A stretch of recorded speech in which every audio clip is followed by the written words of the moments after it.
Good morning, Facebook Live family. As you know, we are CSL Greater Boston, coming to you today from wet 50 Dudley Street in Cambridge, Massachusetts. It's raining outside. We're dry in here, so no worries on that. So I am Reverend Ed Tansey, and I, along with Reverend G. Stewart, are privileged to be the co-founders and spiritual leaders of this wonderful spiritual family here. And at this center, we learn and we practice the science of mind philosophy, which is the study of life and the nature of the laws of thought. So I invite you to visit our website, cslboston.org, to find out more about our spiritual family, this magnificent philosophy called the science of mind, and see how our community can serve you. And if you are being spiritually fed by our message, we invite you to include us in your prosperity circulation or tithing practice with your tax-deductible contributions that you can make right online. So, our 2019 CSL theme is Spirituality in Action. And February's theme is Seeking the Common Good. And today's topic is, what is the common good? What is the common good? We should have a drum roll as the curtain opens, but anyway. All right, so the common good, when I think of that phrase, what I instantly think of is people, society, and humankind. And what all peoples anywhere and everywhere in the cosmos have in common. So here's what I came up with in relation to some of the commonalities that we all share. Desire for family, relationships, concern about emotional and physical health, fun and recreation, finances, careers, the environment, our planet, personal development, joy, learning, food, shelter, clothing. These are some of the things, the desires and the aspirations of all of humanity as what they share in common. There's really not anyone that I know of that doesn't have these similar desires. As I've mentioned, the food, shelter, clothing, safety, etc. So it appears that that is the nature. That's the nature of all beings. No matter where you live, what you do, what religion you might follow, what sexual orientation you are involved in, your skin color, your socioeconomic standings. So here's a quote that I found from the Science of Mind text that I want to share with you about common good.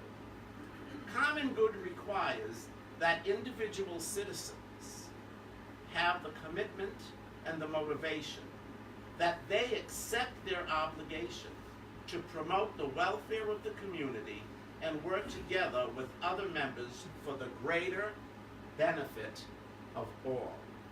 For the greater benefit of all. By the way, I'm sorry, this didn't come from Science of Mind. I found this on the web. Just thought of that, so I don't want to mislead you. So, what would motivate someone to think of others? So, in relationship to the science of mind and the common good, there is such a relationship. And the desire, the motivation, and the consciousness comes about when we understand the oneness of all life. The oneness of all life. The oneness of all life. That each and every one of us are connected to each other. We are connected to each other in ways that might not even appear on the surface. we're all connected. Now, here is a quote from the Science of Mind text about all of life. And it says, all life is bound together by one common law of love. Love is the self-givingness of spirit. I want us to repeat that again. All life is bound together by one common law of love. Love is the self-givingness of spirit. When you see the circle, get back to it, see the circle, okay? So, you see, we can, each and every one of us, we can use our co-creative ideas to help each other in positive, supporting ways, giving transformation really to our culture and to our world. The common good is oneness. And what is oneness? Oneness is love. And it is coming from and living from this love, I believe, and know that motivates all of humanity to work together. Would you agree on that? I think so. To work with each other, to work for the common good. To work for the common good. It's really like a responsibility we have. You know, what do we give back? What is our responsibility? Working for the common good. Again, coming from this consciousness, I find that we're more able to live from a common good perspective. A common good perspective. And all reap the benefits of this radiating energy from us. Always walking our path. Always uplifting, nurturing, and helping all of humanity. How? In what we say, in what we do, of how we show up, in our actions, and how we be. How we be. And another quote from the Science of Mind text. The happy outlook on life is always constructive. The understanding heart is filled with sympathy and helpfulness toward all. An evolved soul judges no one. I'm going to repeat this. And an evolved soul judges no one, condemns no one, but realize that all are on the road to experience, seeking the same goal, and that each must ultimately find his home in heaven. So let's have our heaven on earth, right here, right now, because as religious scientists, we know that we don't have to go anywhere to find heaven. Heaven is a state of consciousness. It's not a place.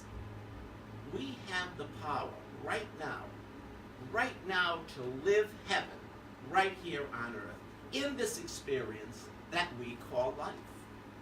So being in alignment with all that I've shared this morning so far, I know helps, really strengthens one's desire to always be conscious of what one does, of always be conscious of what one does, fully knowing and fully realizing that what one does affects all.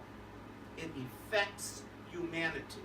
Now, either positively or negatively. For the greater good, the common good, or not. So it's up to each and every individual. It is a choice that each one of us has. It's a choice that we have, that power to make. You know, we've got that power to make that choice within ourselves. So what kind of an effect do each of you want to have and want to make on humanity? Are your actions for the common good, or are your actions not for the common good? You know, along with oneness and connectedness, which to me means so much of the same thing, I really see that there is a truth that we need each other to complete the circle. Remember that circle I showed you? That law of the circle, that reciprocal nature of the universe, that is so mentioned in the science of mind philosophy. It is so mentioned throughout the philosophy. For me to be complete, I need, and I am affected by that circle, because I'm one of the circle, one with the circle. I need that circle. I need you to complete me. Oh, this is going to raise some eyebrows. I need you to complete me, and you need me to complete you. Do I see something like looking like, what is he talking about? I want you to keep in mind this needing each other to be complete, or to have that circle be complete, is in no way meaning that we are lacking anything in our individual selves. I'm not saying that at all. The circle itself shows that we are all one, that we are all one of the one. And with that truth, we live and we work in a relationship with each other. We support ourselves when we work with each other, as well as who we are working with. So here's an example, okay? When I give a gift to an individual, that is me giving them the opportunity to experience the benefit of that gift. And by their acceptance, people, of the gift, they give me the opportunity to experience the benefit of all that goes along with the giving of the gift. So you see that one really is resting upon the other. That's what I mean, we need each other to complete the circle. So it brings up a story of my dear mentor that I had years ago at the Palm Springs Spiritual Enrichment Center in California. And many of you have heard this name before. My dear mentor, Reverend Matt. Reverend Matt. And he realized that I was accepting a gift that someone wanted to give me. I was really having a challenge with the acceptance of this. And here's what he said to me. I'll never forget this. And I've shared this before, maybe individually with people here. You don't have the right, and I can picture him, and you don't have the right to rob someone of the joy they would get in giving you that gift. You don't have that right. And you are denying yourself the joy of receiving that gift. You see, so that's what he said. But to me, it's like, we don't have the right when it comes to receiving something to say no and rob that person of the joy. We do have a choice to say no or a choice to say yes. It is really up to the individual. Are you following that? Okay. So, needing each other for the completion of that circle, I look upon it as a very positive, uplifting energy, rather than a negative, minimizing energy in relation to one resting or feeding off each other as humanity. So when we come from realizing our oneness, when we come from compassion and kindness and being consciously aware of humanity, our words, all we do, the ways we show up, our actions, our interactions, and our presence really brings an energy that heals any type of separation that might exist. This is working.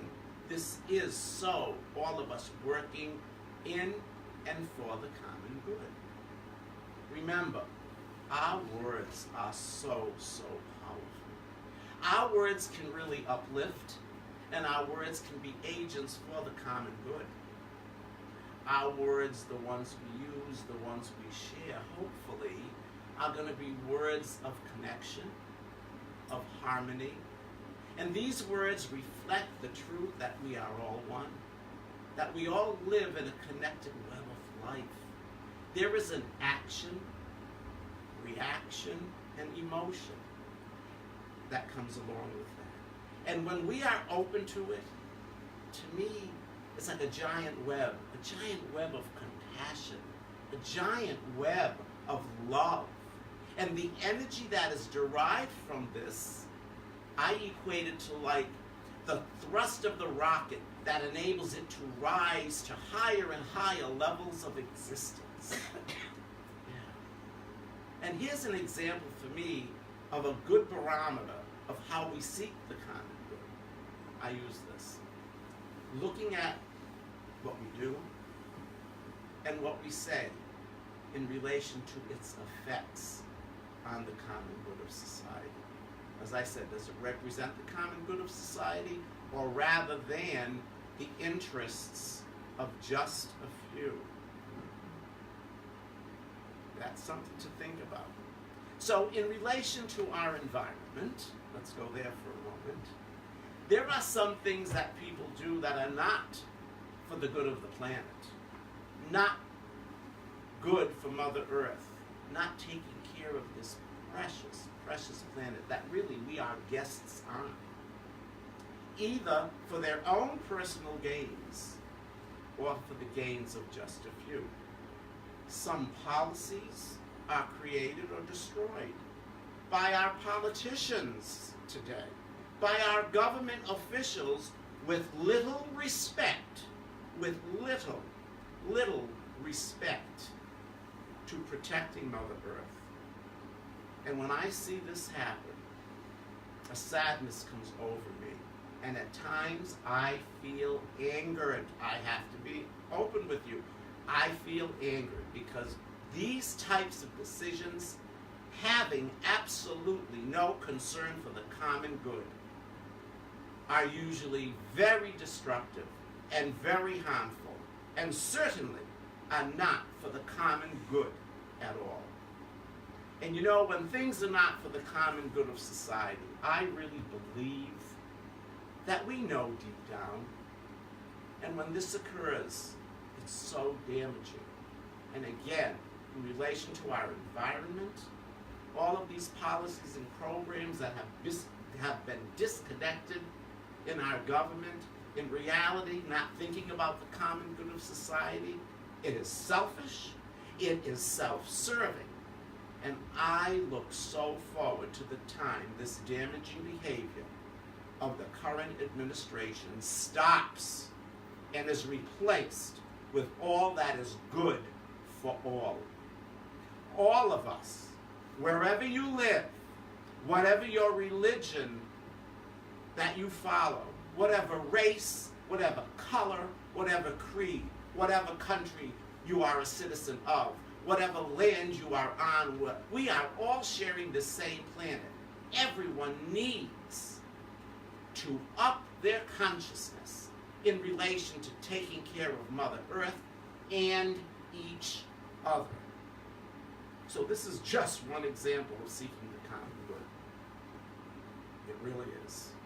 So for me, when it comes to the common good, I am more aware of it and of my actions when I realize my oneness with God, with the divine, whatever you want to call it, my oneness with nature, my oneness with all, and it's that interconnectedness with everything and everyone realizing that the law of the circle, or that reciprocal nature of the universe, creates a most beautiful scenario when we all work together.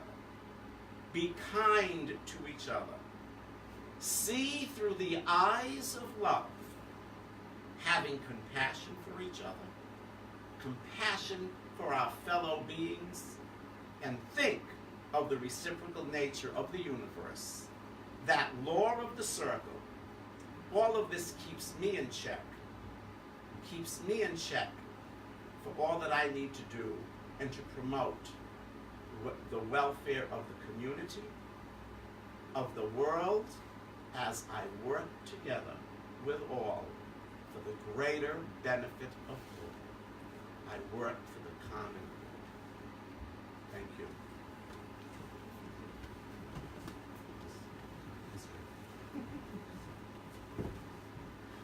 Thank you, Rev Ed. That really speaks a lot, and especially in a world where we seem to be having a lot of appearances that are less than the common good. But we don't want to accept that as the truth, because we know what the truth really is, right? Yes. And the truth begins within. So when I think about this idea of what is the common good, when we look at this question, what I like to do is I like to always take us back to Ernest Holmes. Now, Rev Ed used part of my quote here, but I think it all ties in together into this understanding of this. And I want to break this all down for us this morning, so we're going to go through this step by step. First, I just want to go ahead and read the quote, and that is, "My life is bound together by one common law of love, and love is the self-givingness of spirit. It was the realization of the one presence which illumined the saints and the sages of the past. I and the Father are one. The Father that dwelleth in me, he doth the works. We must come to sense the marvelous presence, for this is the secret of the successful metaphysical work, God in all and through all." So let's break this down, because I think it's always good to take a look at all of this. I think the first piece that is so important is that love is the self-givingness of spirit. It withholds nothing. What limits it giving in your life is your consciousness and where your consciousness is.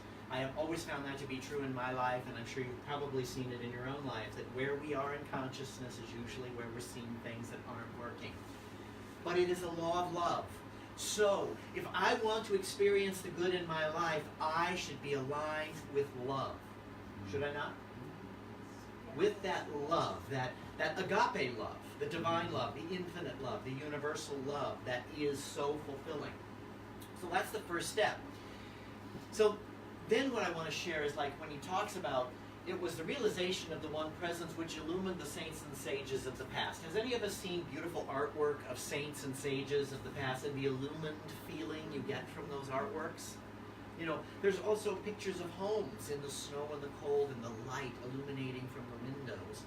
We are a light in the Northeast. So there's that illumination that takes place in all kinds of different ways. Have you ever been with a person who appears to be illuminated when they're talking with you? Have you ever been in the presence of someone that made you feel like you were in the presence of God, in a way? It's that same thing. It's that illumination. When we allow that illumination to shine through us, we are being the power. Then we go to, the statements of Jesus, the Father and I are one, the Father that dwelleth in me, he doth the works. That is what Jesus spoke of. That's what he spoke of in the New Testament. But let's do this. Let's change this to, instead of Father, let's say power. It gives it a different sense. It makes it easier to understand. Father is an old languaging, but it meant power. It meant power in the day. So if I say that I and the power are one, where does that make you stand? Do you feel like you're standing taller when you say I and the power are one? And it is the power within that doth the works? The power within me is what's doing the work. So it's getting into that alignment which we just talked about in the first part of this, right? So the last line speaks to our need to listen to the indwelling presence, does it not? We must come to sense the marvelous presence. And how do we sense the marvelous presence? Do we do it by running around and acting crazy? No. We do it when we sit in the silence, don't we? That's when we activate that presence. When we connect with that presence. Can I do it when I'm in the craziness? I can. I take a deep breath in a moment of feeling anxiety, and I can sense that presence, can I not? At any moment, I can turn to the power within to hold me in whatever I'm going through, no matter how difficult the situation is. no matter how much CNN tells me the world is ending. Right? I can go back to who I am. And who I am I? The indwelling presence. I am the infinite. I am the universal. Now, it also spoke of metaphysicians. And you know, we in this practice say we are studying metaphysics, right? And we're trying to be good metaphysicians, you know, and that's, so it's about trying to bring forth a good life. And when we use the metaphysical principles of this teaching and other teachings that are out there, because we have lots of new thought communities, we are using the power of the good, or of the one mind, to bring forward the common good, are we not? And we're always using it. So we were metaphysicians even before we started studying this stuff. We just weren't necessarily using it in the most positive manner, right? Before I started understanding that I was creating my reality, I was not creating the best reality in the world. Anybody else been there, done that? Right? And it was always their fault. I had a lot of that in my day. You know, or we blamed something outside of us. And that's what we see in the world right now. We see a group of people blaming things outside of themselves instead of taking responsibility. And so for us who take responsibility, we are opening the possibility for those to see the light, are we not? By taking that responsibility. So I can't judge them, because I've been there, and I've done that. So I have to remember that. So that's the important thing to remember when we're talking about this. So this is why I've always been on a spiritual journey, and why I will always be on a spiritual journey, because I've always been looking for more of what this feels like to be connected to the inner indwelling presence. So I'm always looking to deepen that. Are we not? We're always looking to feel that more. So on the spiritual journey, I need to follow a spiritual compass. Would you agree? I need that compass to guide me to the direction that is the highest and the best for me. So part of what inspired this year's CSL theme was the prophetic justice principles, which suggest that we follow 10 principles to test our leaders' policies. This was written by Reverend Dr. James A. Forbes Jr. And if you want to be inspired, he has this amazing talk on justice online that just blew me out of the water and is amazing. And this man came up with these principles, I think it was around 2003, and it was during a time when the appearance of the administration was not for the people, as we have that appearance right now. There is that sense that that's what's going on. Yet there's also a sense that there are those who are standing up to that, and that's what this is about, is stepping forward into our power. So he came up with these principles, and so I want to share the first one with you. Now Rev Ed alluded to this in his talk, but I want to give you the actual principle, and you can find these online on our website under the 2019 theme. If you click on that, you'll actually see the entire list of the 10 principles and other things that could have been included, which is part of, like I say, what we're following this year. So his first principle is seek the common good. Does the policy represent the common good for society rather than the interests of an elite few? Anybody familiar with that? You know, and yet, interestingly enough, Ernest Holmes, these things were going on in his time as well. So it's not about that we have to supersede or change these things. What we have to do is change how we perceive it and move forward with our guidance in what is my place in that, right? So I can take this statement, and you can go ahead and take away the slide. I can take this statement and I can actually personalize it. So if we personalize the statement, what we would do is we would say, does my desire represent the common good of humanity, or just represent my personal desire for my own personal gain or good?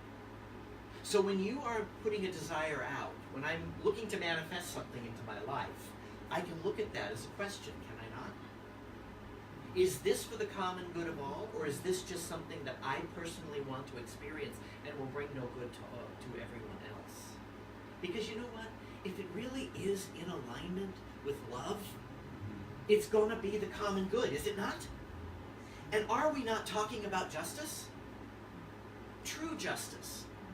You know, not divine justice like the old days where, you know, divine justice was, yeah, they'll get divine justice, God will strike them down. And I'm like going, what? No, divine justice is the law of cause and effect, is it not? Yeah. That's what divine justice is. And that's what justice is in many ways and everything. So if I'm in love, what am I doing? I'm bringing forth the common good, which is justice. So, to see this, we need to open our hearts. And how can we open our hearts? You know, for myself, when I think of opening my heart, I've always found that many times my heart opened the most when I was brokenhearted. When my heart got broken by someone, something, some experience in my life, I grew at a level that I never thought I could. Some of you know that, you know, I have been through an amazing journey in metaphysics in that I have lost two people that I loved dearly in my life. Two partners. And I'm so blessed to have Rev Ed in my life, but that I have lost that. And it was these principles that carried me through that. It was these teachings, the understanding of the immortality, that this is just a body that's carrying me through this experience, that helped me to get through all of that. But it is these powerful things. But my heart was broken open each time, and I grew at an exponential level going through that process. So I want to share with you a Hasidic tale. And this is about breaking our hearts open.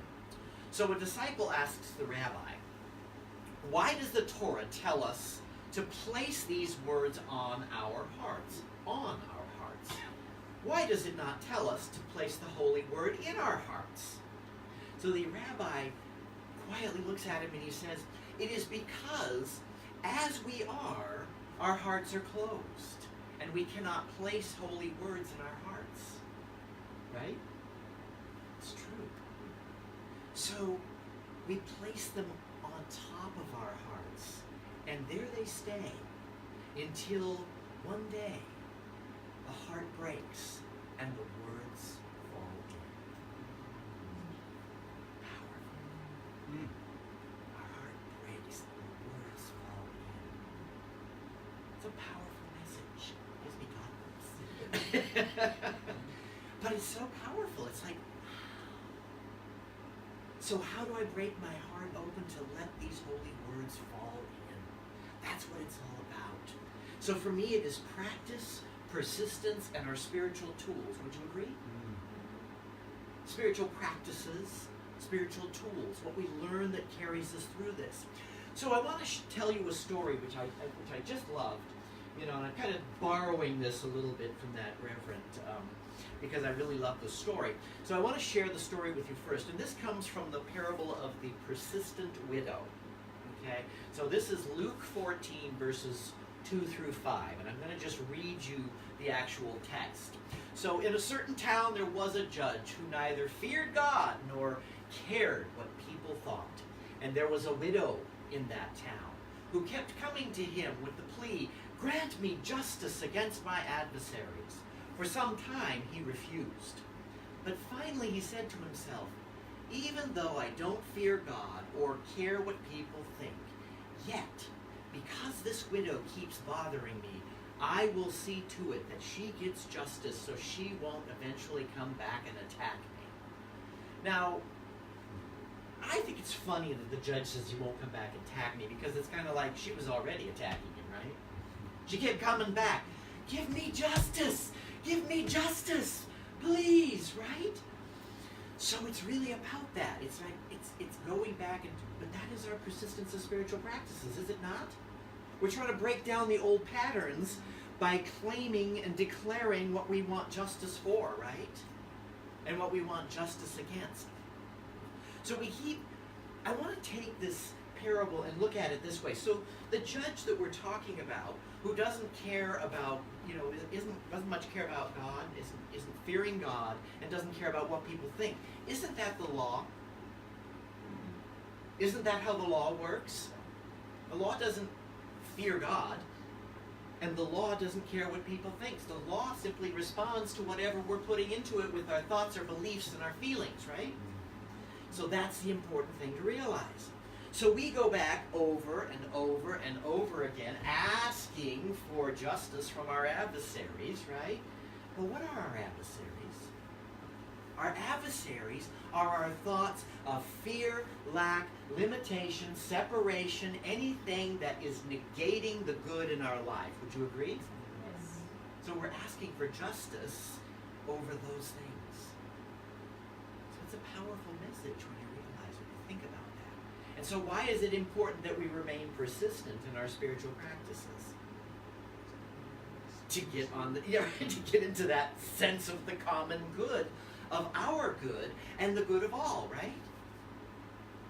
So how do we get this justice? Again, our spiritual practices, aligning with the divine good. Would you agree? Yes. When I can align with that, I'm going to receive my divine good. And all around me will as well. Because I'm in alignment with what is the highest and the best for all. So I don't know about you, but I really would love to be one of those amazing, illumined spirits that we spoke about before. Would you not? Would you like to be a light in the world? I want to be a light in the world. And so I work at it so that I can be a light in the world. So when we speak of the common good, or we ask this question, what is the common good? I want to just share something that our beautiful Ernest Holmes speaks about. He says, we cannot be born of the Spirit unless we do the will of the Spirit, and the will of the Spirit is goodness, peace, mercy, justice, and truth. It is conscious union with God. Powerful. And if I'm not in any of these, am I in alignment? No. That's my litmus test, right? On my life. When I'm not in alignment with any of those things or any of the other divine principles that we talk about in this community, then I am out of alignment and I need to get right back here. Get back into that conscious union with God. Would you agree? With the God of your understanding, because I don't care what word you use for it. It doesn't care what word you use for it. It's just understanding that it is out there and it is something that you are using all the time. And that it's in you. And it's the air you breathe. It's breathing you. That is powerful. So for me, the answer to the question, what is the common good? It is what comes from within each one of us when we are in our personal spiritual work and follow the guidance that we receive from that spiritual work. Ernest Holmes used to say, treat and move your feet, meaning that we do our spiritual mind treatment, our form of affirmative prayer, and we move our feet where we are guided. And that's what the common good is about. Namaste.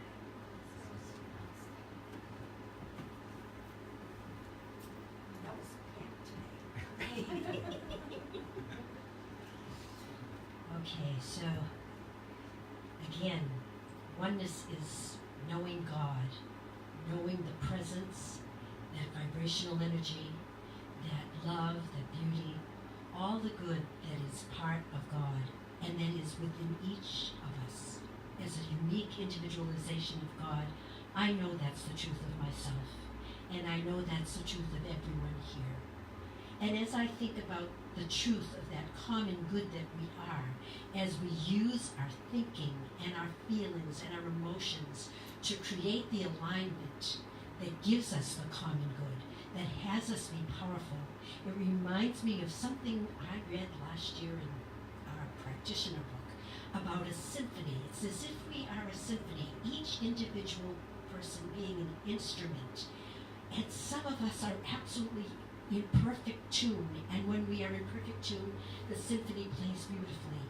And some of us are actually out of tune. And what the hope is that each person or each individualized being who is also good in their spirit and may not know it, is that they will come to that place where they will know the truth of their being. That is the wish, that is the desire and the hope for all, that we become one whole, complete symphony, so that we all balance in harmony for the common good of all of humanity.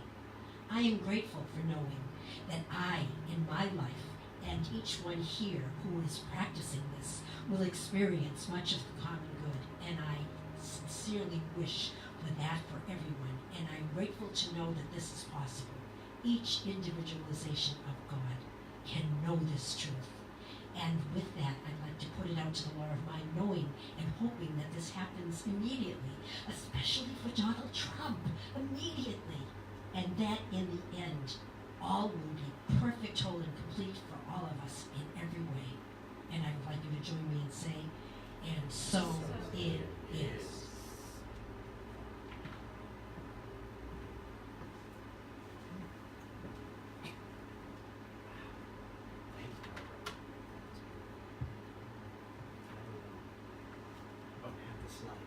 Let's join together in our affirmation this morning, and this comes to us for Reverend Lynn Heister of the Phoenix Bridge, which is an organization that supports ministers who don't have pulpits. The affirmation: I offer love and kindness to myself every day, knowing I am one with all. I offer love and kindness to all and everything. Should we say that again? I offer love and kindness to myself every day, knowing I am one with all. I offer love and kindness to all and everything.